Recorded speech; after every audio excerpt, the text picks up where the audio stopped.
శ్రీసరణి సౌందర్యలహరి, చిదానందలహరి. శ్రీ అంటే అన్ని వేళలా మంగళప్రదం, అన్ని వేళలా శుభప్రదం. అటువంటి శుభప్రదమైనటువంటి కాంతి ఏది ఉన్నదో ఆ కాంతికి శ్రీ సరణి, లహరి అంటే ప్రవాహం, సౌందర్య అమ్మ ప్రేమ, అమ్మపై ప్రేమ ప్రవాహమునకు సౌందర్యలహరి అని పేరు. ఏది సౌందర్యలహరి అంటే ఏ కారణము చేత దాని అందము చెడదు. అదేది? ప్రేమ, కారుణ్యం.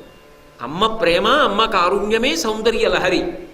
ఆ కాంతిగా బయటికి వచ్చిందనుకోండి, అదే చంద్రార్కానలభాసమానలహరి.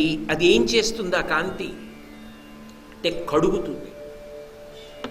మీరు ఎక్కడైనా మరకలు ఉన్నాయనుకోండి, ఏదో మలినం కనపడింది మీకు, ఏం చేస్తారు? ఓ పాత్రతో నీళ్లు తెచ్చి కొట్టి చీపురు పట్టుకుని కడిగేస్తారు. లేదు కడగక్కర్లేదు కూడా, నీళ్లు పట్టుకుని గట్టిగా కొట్టారనుకోండి, నీళ్లతో పాటుగా కల్మషం కూడా కొట్టుకుపోతుంది. నీరు కల్మషాన్ని ఎలా కొట్టేస్తుందో నీటితో కల్మషాన్ని ఒకచోట కడుగుతారు. మనసులలో ఉన్న కల్మషాన్ని ఎలా కడుగుతారు? శరీరం మీద నీళ్లు పోయగలరేమో, లోపల కల్మషం పోతుందా? పై కల్మషం పోతుంది. పుట్ట మీద కొడితే పుట్ట పగులుతుందేమో, పాము దెబ్బతింటుందా? తినదు. లోపల కడగగలిగినది నీరు కాదు, కాంతి. ఏ కాంతి? శ్రీసరణి, అమ్మవారి నుంచి వచ్చేటటువంటి కాంతి. అందుకే లలితా సహస్రనామ స్తోత్రంలో ఒక పెద్ద చమత్కారం ఉంది, మీరు జాగ్రత్తగా పరిశీలించండి. ఆవిడెవరు? అమ్మ అని మొదలెట్టారు. ఆవిడ బయటకు వస్తోంది. ఎందుకు వస్తోంది? ఎక్కడి నుంచి వస్తోంది? చిదగ్నికుండంలోంచి వస్తోంది. ఎందుకు వస్తోంది? దేవకార్యం కోసం వస్తోంది. మంచిది. స్త్రీ రూపంగా ఉపాసన చేస్తే తల దగ్గర నుంచి మొదలుపెట్టాలి, కేశాది పాదాది పర్యంతం చెప్పాలి. మరి చెప్పారా? తల మొదలుపెట్టారా? మొదలుపెట్టలా.